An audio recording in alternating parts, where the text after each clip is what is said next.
Chapter 1. The Nature of Life attempts to show what we know about life, to set the bounds of real truth as distinguished from phrases and self-deception. If I could, I would begin this book by telling you what life is. But unfortunately, I do not know what life is. The only consolation I can find is in the fact that nobody else knows either. We ask the churches, and they tell us that male and female created He them, and put them in the Garden of Eden, and they would have been happy had not Satan tempted them. But then you ask, who made Satan? And the explanation grows vague. You ask, if God made Satan and knew what Satan was going to do, is it not the same as if God did it himself? So this explanation of the origin of evil gets you no further than the Hindu picture of the world resting on the back of a tortoise, and the tortoise on the head of a snake, and nothing said as to what the snake rests on. Let us go to the scientist. I know a certain physiologist, perhaps the greatest in the world, and his eager face rises before me, and I hear his quick, impetuous voice declaring that he knows what life is. He has told it in several big volumes, and all I have to do is to read them. Life is a tropism, caused by the presence of certain combinations of chemicals. My friend knows this because he has produced the thing in his test tubes. He is an exponent of a way of thought called monism, which finds the ultimate source of being in forms of energy manifesting themselves as matter. He shows how all living things arise from that and sink back into it. But question this scientist more closely. What is this matter that you are so sure of? How do you know it? Obviously through sensations. You never know matter itself. You only know its effects upon you, and you assume that the matter must be there to cause the sensation. In other words, matter, which seems so real, turns out to be merely a permanent possibility of sensation. And suppose there were to be sensations caused, for example, by a sportive demon who liked to make fun of eminent physiologists. Then there might be the appearance of matter and nothing else. In other words, there might be mind and various states of mind. So we discover that the materialist, in the philosophic sense, is making just as large an act of faith, is pronouncing just as bold a dogma as any priest of any religion. This is an old-time topic of disputation. Before Mother Eddy, there was Bishop Berkeley, and before Berkeley, there was Plato. And they and the materialists disputed until their hearers cried in despair, "What is mind? No matter. What is matter? Never mind." But a century or two ago, in a town of Prussia, there lived a little dried-up professor of philosophy, who sat himself down in his room and fixed his eyes on a church steeple outside the window, and for years on end devoted himself to examining the tools of thought with which the human mind is provided, and deciding just what work and how much of it they are fitted to do. So came the proof that our minds are incapable of reaching to or dealing with any ultimate reality whatever, but can comprehend only phenomena, that is to say, appearances, and their relations one to another. The Königsberg professor proved this once for all time, setting forth 4 propositions about ultimate reality, and proving them by exact and irrefutable logic, and then proving by equally exact and irrefutable logic their precise opposites and contraries. Anybody who has read and comprehended the 4 antinomies of Immanuel Kant knows that metaphysics is as dead a subject as astrology, and that all the complicated theories which the philosophers from Heraclitus to Arthur Balfour have spun like spiders out of their inner consciousness have no more relation to reality than the intricacies of the game of chess. The writer is sorry to make this statement because he spent a lot of time reading these philosophers and acquainting himself with their subtle theories. He learned a whole language of long words and even the special meanings which each philosopher or school of philosophers give to them. When he had got through, he had learned, so far as metaphysics is concerned, absolutely nothing, and had merely the job of clearing out of his mind great masses of verbal cobwebs. It was not even good intellectual training. The metaphysical method of thought is a trap. The person who thinks in absolutes and ultimates is led to believe that he has come to conclusions about reality, when, as a matter of fact, he has merely proved what he already wants to believe. If he had wanted to believe the opposite, he could have proven that exactly as well, as his opponents will at once demonstrate. If you multiply 2 feet by 2 feet, the result represents a plane surface, or a figure of 2 dimensions.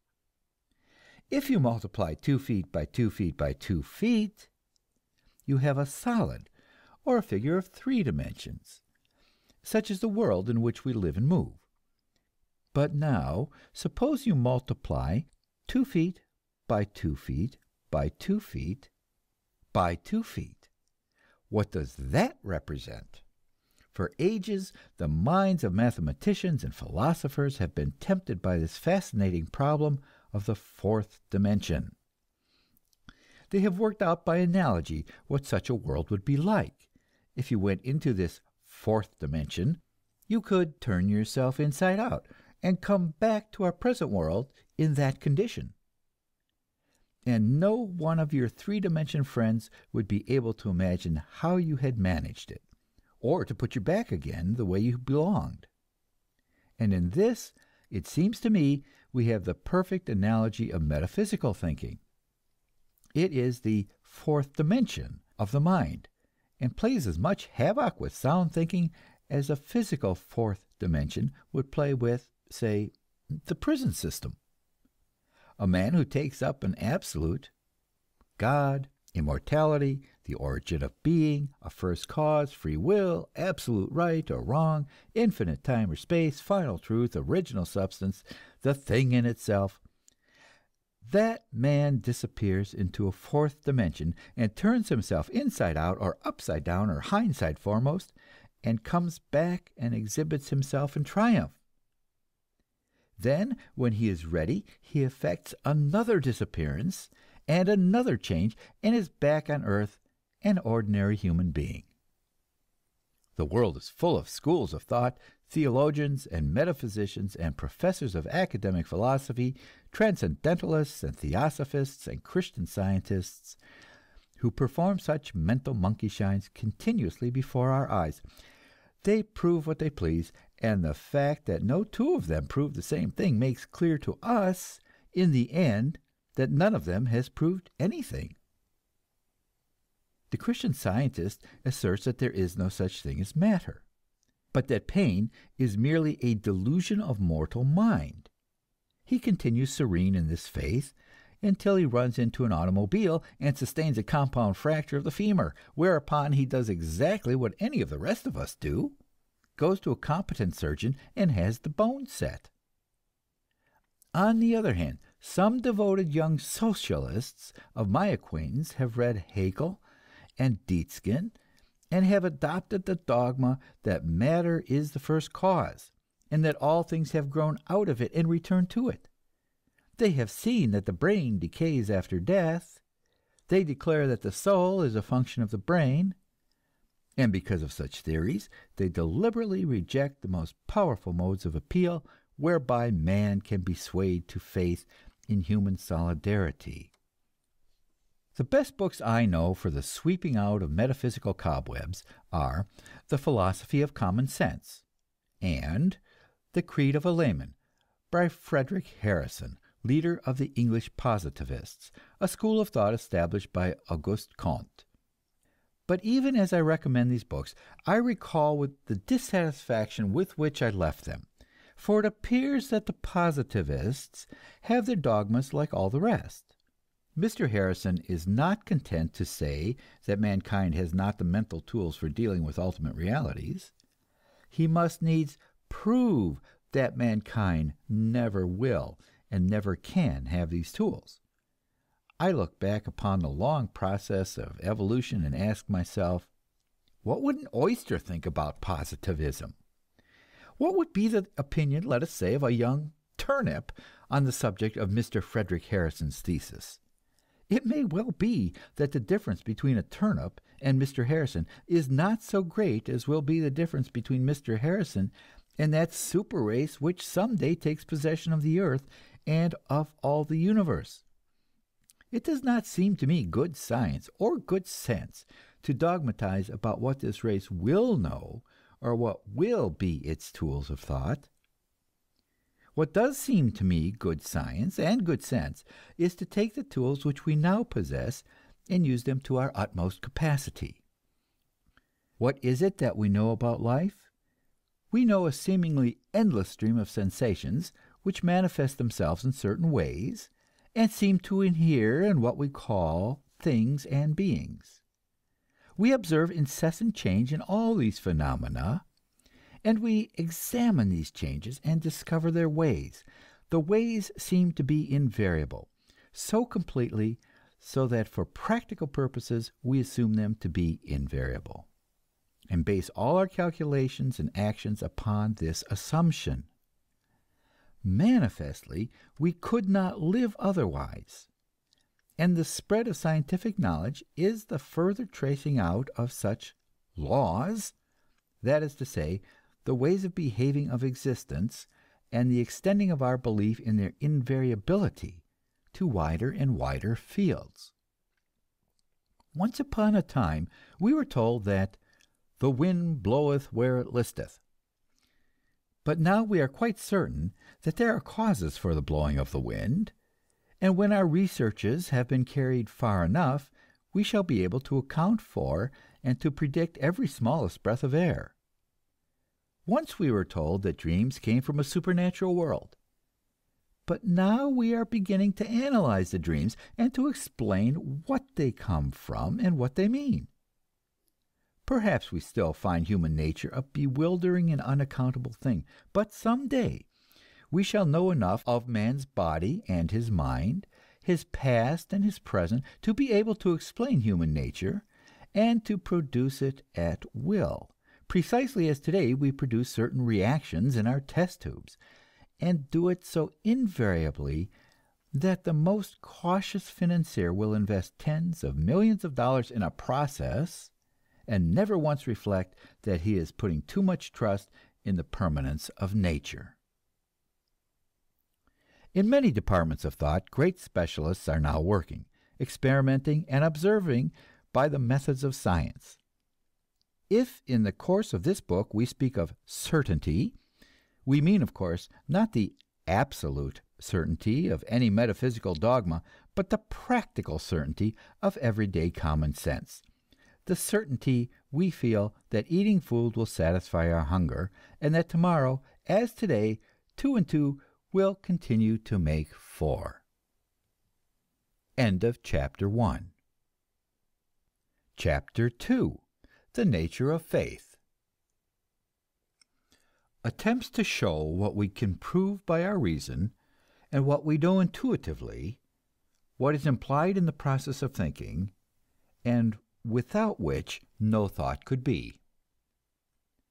The primary fact that we know about life is growth. Herbert Spencer has defined this growth or evolution in a string of long words which may be summed up to mean the process whereby a number of things which are simple and like one another become different parts of one thing which is complex.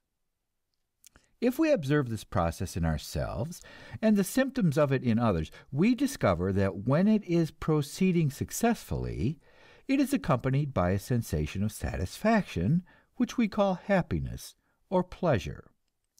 Also, that when it is thwarted or repressed, it is accompanied by a different sensation, which we call pain. Subtle metaphysicians, both inside the churches and out, have set themselves to the task of proving that there must be some other object of life than the continuance of these sensations of pleasure which accompany successful growth. They have proven to their own satisfaction that morality will collapse and human progress come to an end unless we can find some other motive, something more permanent and more stimulating, something higher, as they phrase it. All I can say is that I gave reverent attention to the arguments of these moralists and theologians, and that for many years I believed their doctrines. But I believe them no longer.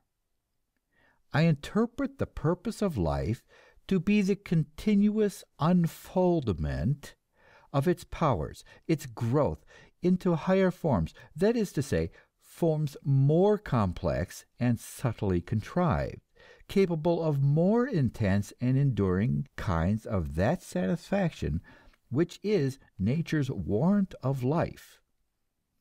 If you wish to take up this statement and argue about it, please wait until you have read the chapter, Nature and Man, and noted my distinction between instinctive life and rational life.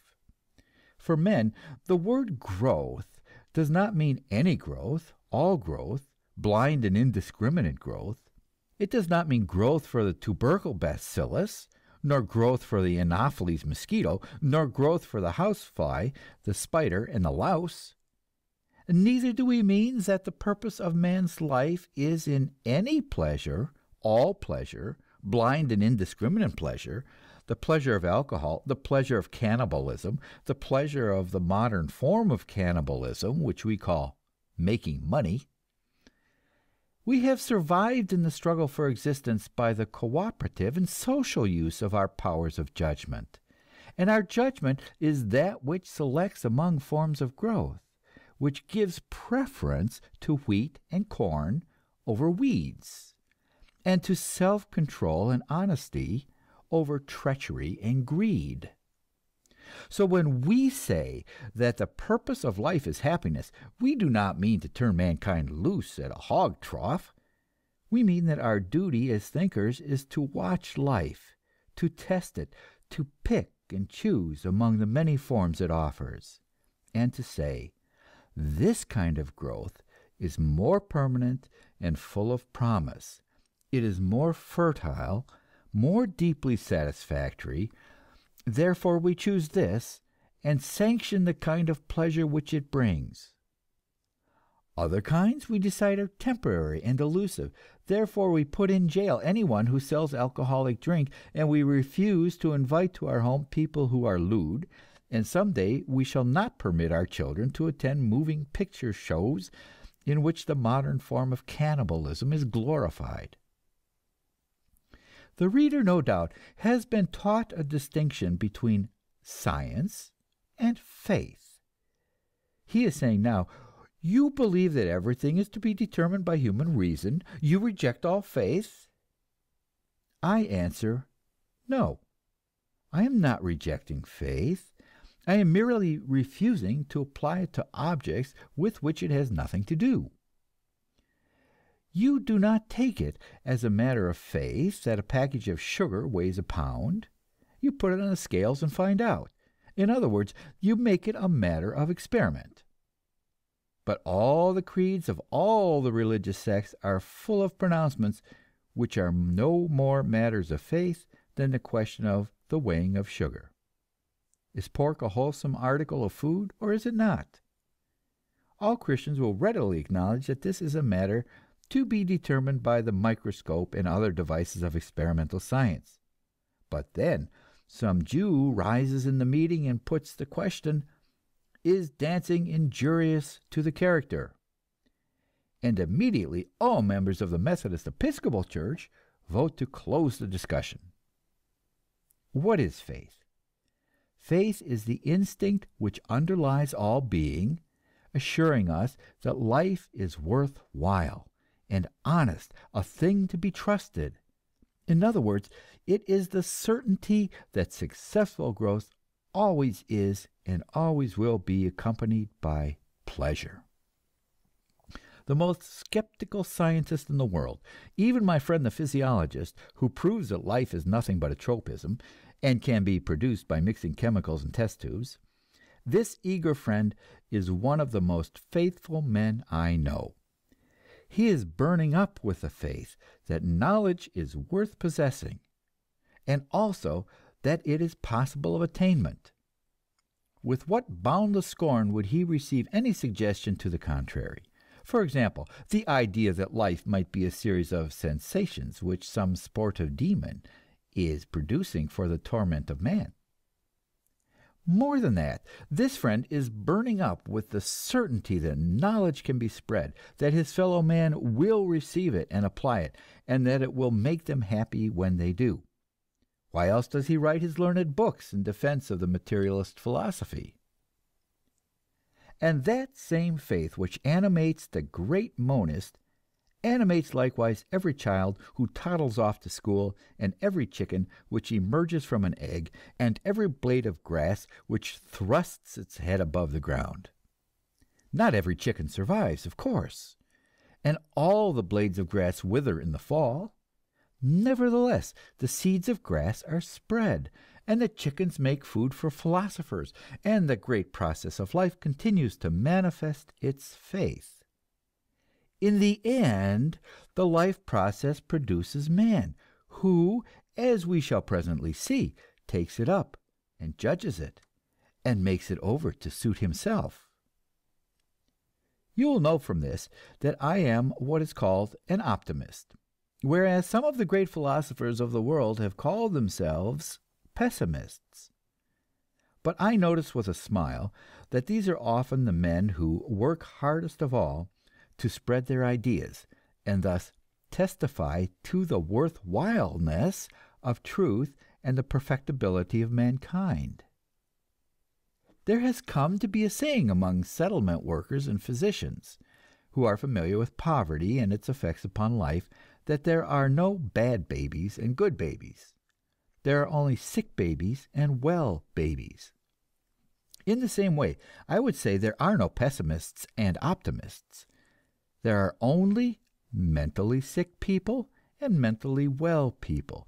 Everywhere throughout life, both animal and vegetable, health means happiness, and gives abundant evidence of that fact. All healthy life is satisfactory to itself. When it develops reason, it tries to find out why. And this is yet another testimony to the fact that having power and using it is pleasant. When I was in college, the professor would propound the old question, would you rather be a happy pig or an unhappy philosopher? My answer always was, I would rather be a happy philosopher. The professor replied, perhaps that is not possible. But I said, I will prove that it is. End of chapter 2.